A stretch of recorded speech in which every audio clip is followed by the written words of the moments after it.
Good morning, students. We have to complete the last chapter, and let's be start for the combustion and flame is the other chapter number 10 on the page number 169. In this chapter, metals and non-metals, we have learned that the metals like sodium, potassium and the magnesium react with the air and producing a glow at the lot of heat. ये तो हम पहले ही पढ़ चुके हैं कि potassium, magnesium और sodium जो होता है वो हवा के साथ रिएक्ट करके जो है हीट और लाइट प्रोड्यूस करता है। इसी तरीके से और दूसरी जो नॉन मेटल्स होती हैं जैसे कार्बन है, सल्फ़र है, ये बर्न कर होती हैं और ऑक्साइड बनाती हैं अपने और लॉट ऑफ हीट, में बहुत सारी हीट निकलती है। The process of burning of substance in the presence of air oxygen is called the combustion या कम्बस्टन। जब कोई चीज़ जलती है तो बिना ऑक्सीजन के नहीं जल सकती। सबसे पहली कंडीशन यही होती है कि अगर हवा में ऑक्सीजन है तभी किसी चीज़ को हम जला सकते हैं, और किसी चीज़ को जलाते हैं तो उसमें जो हीट निकलती है और लाइट निकलती है तो उसको क्या बोलते हैं, इस प्रोसेस को कंबस्टन बोलते हैं। Combustion is a chemical phenomena in which the substance react with the oxygen present in the atmosphere है। And if a new substance and in the process is energy release in form of the heat and light है। Heat और light निकलती है इस process में। an external source of heat is required for the honest of the process of combustion। combustion काय के लिए किया जाता है, जिससे हमें हीट और लाइट मिल सके, इस रिक्वायरमेंट के लिए। जैसे magnesium burned with the blazing flame in the presence of oxygen. Oxygen की प्रेजेंस में ये एक लंबी ज्वाला के साथ जलता है मैग्नीशियम। फिर charcoal under goes the combustion producing the heat and light. और जब हम चारकोल को जलाते हैं जो कि हमारे कोयल के उससे बनता है, जो हमने आपको प्रोसेस बताई थी, और उसमें भी हीट और लाइट निकलती है। Substance that undergo the combustion as the combustible substance, वो जो जलते हैं जिनमें से हीट और लाइट निकलती है, ऐसे सब्सटेंसेस को क्या बोलते हैं, कंबस्टिबल सब्सटेंसेस। जैसे कागज़ है, लकड़ी है, जैसे लकड़ी है, केरोसिन है, दीज ऑल आर, जब ये जलते हैं तो आराम से इन्हें हम जला सकते हैं। पेपर है, सीएनजी गैस है, सीएनजी गैस वगैरह है, ये सब चीज़ें जलाते हैं तो इसमें से हमें क्या हीट और लाइट निकलती है। पेट्रोल, डीजल, चारकोल, बूल हैं, ये सब चीज़ें कैसी, कंबस्टेबल सब्सटेंसेस बोली जाती है। कुछ ऐसे सब्सटेंस होते हैं जिन्हें हम नहीं जला सकते, जैसे कांच है, जैसे पत्थर है, जैसे मिट्टी है, इन चीज़ों को नहीं जला सकती, नॉन कंबस्टेबल सब्सटेंसेस होते हैं। ठीक है, अब बात करते हैं इग्निशन टेम्परेचर की। किसी भी चीज़ को जलाने के लिए उसको अलग अलग टेम्परेचर हमें देना पड़ता है, तब वो जलती। जैसे अगर हम कागज़ जला रहे हैं तो बहुत थोड़ा सा हमें गर्म करना पड़ता है और कागज़ जलना स्टार्ट हो जाता है।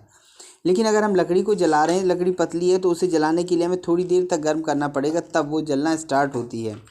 तो ये जो टेम्परेचर होता है जिससे वो बिगनिंग करता है, स्टार्ट करना चालू करता है बर्निंग का, वो दिया गया टेम्परेचर हमारा क्या कहलाता है, इग्निशन टेम्परेचर कहलाता है। Most of the substances catch the fire only when they are subjected to the heat. Source of the heating is continuously to the certain period time of the or until the certain degree of the temperature is released। उसको थोड़ा सा गर्म करने पर उसके अंदर से बहुत ज़्यादा हीट और लाइट निकलने लगती है। ठीक है, तो द लोएस्ट टेम्परेचर, वो टेम्परेचर, कम से कम temperature at which the combustible substances catch the fire, जिससे कंबस्टेबल सब्सटेंस जो है वो फायर कैच कर लेती है, जलना चालू कर देती है, क्या कहलाता है, हमारा इग्निशन टेम्परेचर कहलाता है। इन द वर्ड्स, अगर हम कहें दूसरे शब्दों में, तो ignition temperature is the minimum temperature below which the combustible substance do not catch the fire या can not catch the fire. अगर इससे कम हम टेम्परेचर देते हैं जितना उनका इग्निशन टेम्परेचर होता है तो वो जलना स्टार्ट नहीं करते। Once the ignition temperature of the combustible substance attained by any means if further burns on its own without the presence of any heat of source। कभी कभी कुछ ऐसे सब्सटेंस होते हैं जिनको बाहर से हीट दिए बिना ही ये जलने लगते हैं। ठीक है, एयर में ही। Different combustible substance lignite the different temperature, अलग अलग चीज़ों को जलाने के लिए अलग अलग इग्निशन टेम्परेचर देना पड़ता है। जैसे मैंने आपको बताया, लकड़ी को जलाने के लिए कुछ ज़्यादा देर तक गर्म करना पड़ेगा, पेपर जल्दी जलने लगेगा, पेट्रोल बहुत जल्दी आग पकड़ती है, उससे जल्दी सीएनजी आग पकड़ती है, और उससे देर में डीजल, और उससे देर में केरोसिन। तो इस तरीके से जो है अलग अलग मटेरियल्स को जलाने के लिए इग्निशन टेम्परेचर उनका डिफरेंट होता है, अलग अलग होता है। अब जैसे बर्निंग ऑफ मैच स्टिक, किस तरीके से एक माचिस जलती है।